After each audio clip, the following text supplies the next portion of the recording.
OMG! Gretchen Barreto matapang na sinugod si Sunshine Cruz dahil kay Atong Ang.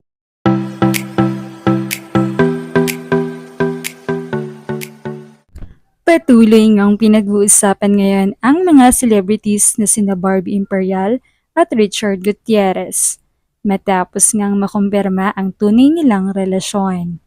Kung dati nga ay hindi pa sigurado kung totoong may namamagitan sa kanila, pero sa dami ng mga nagsisilabas ang mga larawan nila nakuha mismo ng mga nakakakita sa kanila, talagang mahihirapan na silang itanggi iyon.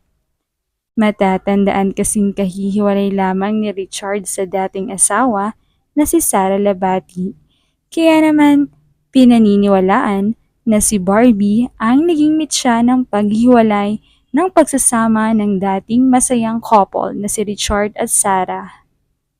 Unbothered naman si Barbie ukol dito dahil sigurado raw itong wala siyang kinalaman sa hiwalayan ng dalawa.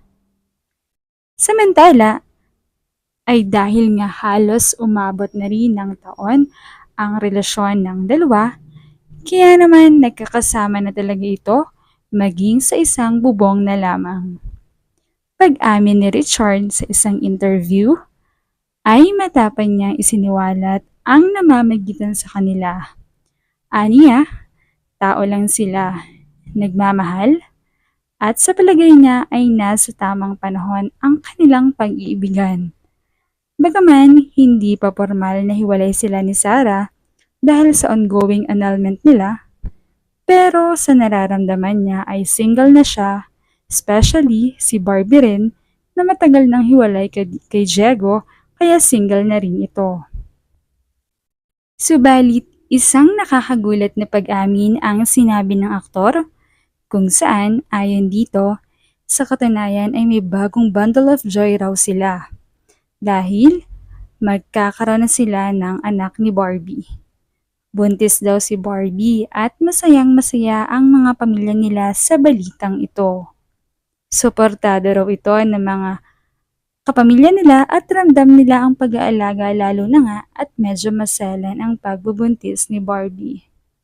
Sa ngayon, ay magkasama na talaga sila sa iisang bubong at regularly ay nagpapacheck up ito para ma-monitor ang baby.